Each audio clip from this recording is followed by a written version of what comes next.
In the name of Allah who is the most merciful and beneficial, my self Ramesh Khan, और आप देख रहे हैं रमेश खान यूट्यूब चैनल। तो एक्सरसाइज 14.5 के 1 to 8 क्वेश्चन हम कर चुके हैं। अब हम करेंगे 9 to 12 क्वेश्चन। तो यहाँ पर जो हमने 1 to 8 क्वेश्चन किए थे उसमें हमने देखा था ग्रेडियंट वेक्टर देखा था वहाँ पर हमने, और जो ग्रेडियंट वेक्टर का फार्मूला है वो ये है, ये देखा था हमने। और अगर हम यहाँ पर x है और यहाँ पर y है और z, अगर हमें फंक्शन में एफ एक्स वाई जी दिया हुआ होता है तो फिर यहाँ पर हम पार्शियल f और पार्शियल z कर लेते हैं और साथ में k यूनिट वेक्टर।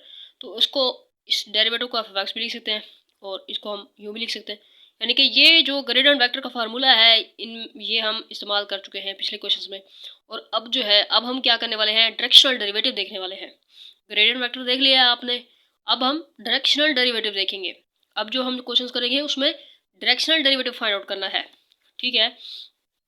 यानी डायरेक्शनल डेरिवेटिव का क्या मतलब है, डायरेक्शनल डेरिवेटिव ये कि आपने, ये आपके पास एक फार्मूला है, यहाँ पर लिखा हुआ है the derivative of F at point, यानी कि डायरेक्शनल डेरिवेटिव यानी कि डायरेक्शन। आपने डेरिवेटिव लेना है एफ फंक्शन का, किस डायरेक्शन में, ठीक है, इन the direction of unit vector, ठीक हो गया। तो आपने ये, आपने फार्मूलाज हैं कुछ, ये वाला फार्मूला अभी यूज़ नहीं हो रहा है इन क्वेश्चन में, और ये वाला जो फार्मूला है ये यूज़ होगा इन क्वेश्चंस में। और आपने डायरेक्शनल डेरिवेटिव फाइंड आउट करने के लिए ये फार्मूला है, इसके लिए आपको यूनिट वेक्टर फाइंड आउट करना है और इसके लिए आपको जो है ग्रेडियंट वेक्टर जो है वो फाइंड आउट करना है। सिंपली अगर आप इस चीज़ को इस तरह से लिखें तो भी सही रहेगा, आसान रहेगा याद करने में। तो ये हम यहाँ पर क्या देख रहे हैं, यहाँ पर एवेल्यूएट कर रहे हैं डॉट प्रोडक्ट को इन दी फार्मूला, ठीक है। तो डॉट प्रोडक्ट है यहाँ पर, इसका मार्ड होगा अलग, इसका अलग आगे कॉस्ट थीटा होगा, ठीक है जी, एमसीक्यू पॉइंट के लिए। ओके, अच्छा तो यहाँ हम आ जाते हैं, क्वेश्चन नंबर 9 है। अब देखिए यहाँ पर वो आपको कहता है कि find derivative of function at point P not in the direction of A. अब यहाँ पर वो कहता है फाइंड करो डेरिवेटिव ऑफ फंक्शन का इन द डायरेक्शन ऑफ ए। तो यानी कि ये क्या हो गया, डायरेक्शनल डेरिवेटिव। तो यहाँ पर आपको ये सवाल दिया हुआ है, अब आपको यहाँ पी नॉट भी दिया हुआ है, यानी कि ये जो है आपके पास एक्स नॉट है और ये आपके पास वाई नॉट है, सही है। अच्छा तो ये आपके पास ए क्या है, वेक्टर है। अब सबसे पहले आपने यूनिट वेक्टर फाइंड आउट करना है, यू, वो आपके पास है ए और ए का माड, सही हो गया। तो यहाँ पर आपने ए जो दिया हुआ है वेक्टर, उसका आपने माड लिया हुआ है, मैग्नीट्यूड लिया हुआ है, सही हो गया। 16 + 9 25 होता है, 25 का √5 के इक्वल, सही है, देख रहे हैं इजीली। अच्छा तो उसके बाद हमने इस फार्मूला में पुटअप कर दिया, ये देखिए ये हमारे पास जो है यूनिट वेक्टर फाइंड आउट हो चुका है यहाँ पर, सही है।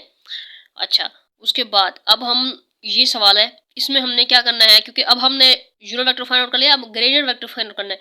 ग्रेडियंट वेक्टर फाइंड आउट करने के लिए हमें एफ ऑफ एक्स और एफ ऑफ वाई यानी कि डेरिवेटिव लेना है, वो हमने डेरिवेटिव लिया हुआ है। उसके बाद डेरिवेटिव लेने के बाद, डेरिवेटिव लिया है हमने फंक्शन का, लेकिन हमने क्या करना है यहाँ पर देखें, हमने कहा है डेरिवेटिव लो फंक्शन का एट पॉइंट पी नॉट, यानी ये जो पॉइंट दिया हुआ है, अब ये पॉइंट ले आएंगे यहाँ पर, ठीक है, ये पॉइंट ले आएंगे। अब इनमें यही पुट अप करेंगे तो ये आपके पास आ जाएगा जवाब। अब इसमें आपने ग्रेडियंट वेक्टर में फार्मूला जो है पुट करना है, ग्रेडियंट वेक्टर का ये साइन नहीं बल्कि उल्टा डल होता है, ठीक है, कभी भूल जाता है बंदा, ये लगा देता है, उल्टा डल होता है ग्रेडियंट वेक्टर का। तो यहाँ पर आपके पास जो है एफ ऑफ एक्स, और इसमें पुटअप किया आपने वैल्यूज, ये आपने भी फाइंड आउट कर लिया ग्रेडियंट वेक्टर, यानी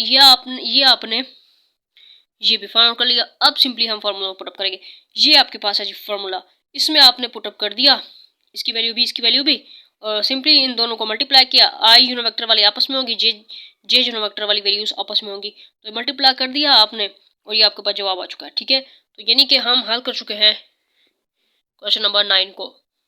इजी है ना, इंटरेस्टिंग भी।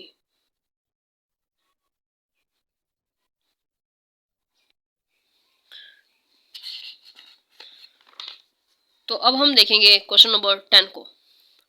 तो ये आपके पास क्वेश्चन नंबर 10 है, यहाँ भी आपको पॉइंट दिया हुआ है, यहाँ भी आपको वेक्टर ए दिया हुआ है, और सिंपली आपने ए का मार लिया हुआ है, यूनिट वेक्टर के फार्मूला में पुटअप किया हुआ है, ओके। और आपने डेरिवेटिव लिया हुआ है with respect to X, with respect to Y, ये तो आप जानते हैं, विद रिस्पेक्ट टू एक्स जब डेरिवेटिव लेते हैं तो वाई को कांस्टेंट रखते हैं, और विद रिस्पेक्ट टू वाई जब डेरिवेटिव लेते हैं तो एक्स को कांस्टेंट रखते हैं। हाँ जी, कितनी बार बताओगे, पता है, ओके नहीं। ओहो क्या भाई, सवाल करो, लिखो ना, स्क्रीनशॉट ले रहे हो या लिख रहे हो। अच्छा तो यहाँ पर हम आ जाते हैं, ग्रेडियंट वेक्टर है, और इसमें आपने क्या करना, पुट करना है वैल्यूज़। ओके, तो ये जो फाइंड आउट कर रही है हमने पुटअप किया, ओके ना। उसके बाद ये फार्मूला आ गया, इसमें पुटअप किया, मल्टीप्लाई किया, ये जवाब आ गया। आसान है, आसान है, हाँ जी आसान है।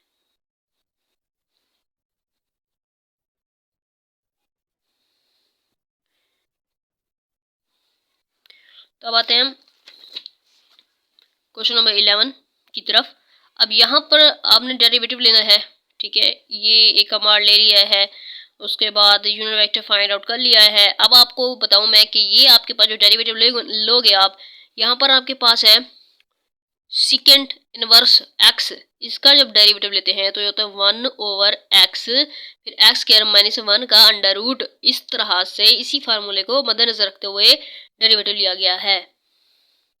यहाँ पर आपने देखना है, अगर g है तो आपने g ऑफ x लिखना है, अगर h है तो h ऑफ x लिखना है, अगर f है तो f ऑफ x लिखना है। यहाँ पर आपने g ऑफ x लिखना है और आपने डेरिवेटिव लिया सिंपली।